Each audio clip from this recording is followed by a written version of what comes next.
Hello friends and welcome to my video.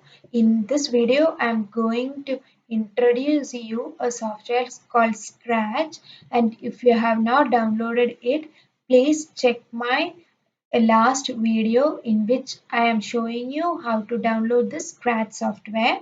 Using this software we are going to create different games and animations.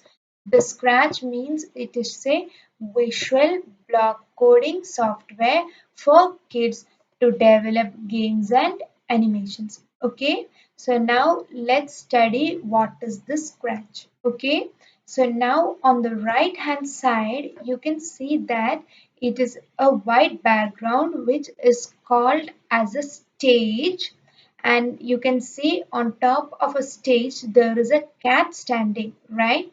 That cat is known as the sprite. Okay, in Scratch, whatever is the uh, objects that we are using in order to create games or animations, they are known as a sprite. Okay, so here what you can see on the right side is a sprite cat. Okay, so a sprite cat is standing on a stage. Okay. So now you know that below you can see an option called choose a sprite. Okay. Just click on the first one and you can see that it's a complete library with so much of sprites in it. Okay. There are so many sprites. You can use any one of the sprite that you want in order to create the games or animations. Okay, so now the next option is paint. Okay, click on the paint option and you can see that in this paint option you are able to create sprites by drawing. Okay, so now let's try to draw a sprite. You can take this arrow mark. I'm going to show you how you can draw a sprite aeroplane. Okay, so now you can see that using these arrow we can design a flight, okay, or a plane. Now let's reduce its size and you can see that this is a flight. This looks like a flight, right? Okay, this is how we can use them. Now the next one is that there is an option to upload a sprite, okay, from your documents or your files. If you want to download any, you want to upload any of the sprites, you can use that and upload. Okay, so these are the options of choosing a sprite. Okay, so now you can see that here you can just see a white background, right? Which looks quite boring for animations and games, right? So this stage can also be changed using an option called change backdrop. Okay, here you have an option called choose a backdrop. Click on that and in the first option called search, you have got so backdrops. Okay, this is a backdrop library which has got so much of backdrops. Okay, now in the next step you can see that paint.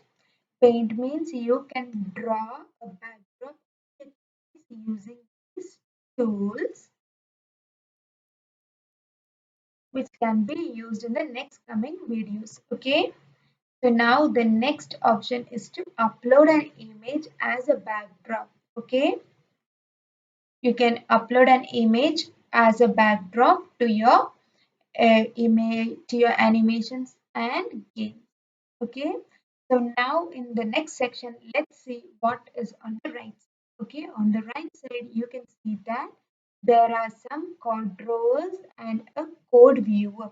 This blank space in between is known as the code viewer and this is known as the code drawer. Okay, from where you are able to draw the code and pick and keep them. Okay, so now you can see that there are so many blocks here. From the first one, what we are going to discuss is about the motion block. Okay, the motion block means the motion means it's the movement.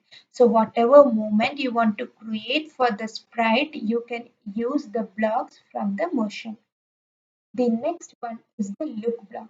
The look block means the looks of a sprite can be changed, like the size, the shape, the costume, and even the say blocks and think blocks can also be chosen from the looks. Okay. The next option is the sound. The sound means it is the sound of the sprite, like different sounds, the pitch, the volume, and all these are being discussed in the sound block. The next one is the event block. The event block means whatever event happens. So let's take the first block as when flag clicked. Okay. Only if you keep this block and press on the when flag clicked, you will be able to see some changes. Whatever blocks you have kept below this, then only you will be able to see a change in the sprite as well. Okay. Now there are some control blocks which includes the wait forever. Okay. So the forever means it happens forever. Whatever blocks you have given inside will happen forever. Let's try to keep more 10 steps and just check. And you can see that the sprite cat is moving. Okay, such control blocks are given inside the control. Now in the sensing blocks, you can see that the sensors such as the touch, the color, and things like that when the key is pressed, all these are sensing blocks from where you are able to do them. The next one is the operator blocks from where the plus, minus, join, length of the apple, and things like that can be found out. Okay. The next one is the variable from where we are going to get the score. A variable means it is a place to store some values. A variable is where we are going to store some value. Okay. So some like the scores in a project and things like that can be given using a variable block. Okay. And here you can see a plus sign called add extension from where you can see that there are so many blocks that you can use like translate for translating into different languages, word text to speech from where you can just change the text that you're giving into a speech. There is video sensing blocks, the pen blocks to draw and different things. In the next coming videos I'll be showing you how to use all these blocks. Okay. So if you like this video of introduction to Scratch programming, do like my video, subscribe to my channel and share the video with your friends and family. Okay. See you on the next video. Bye.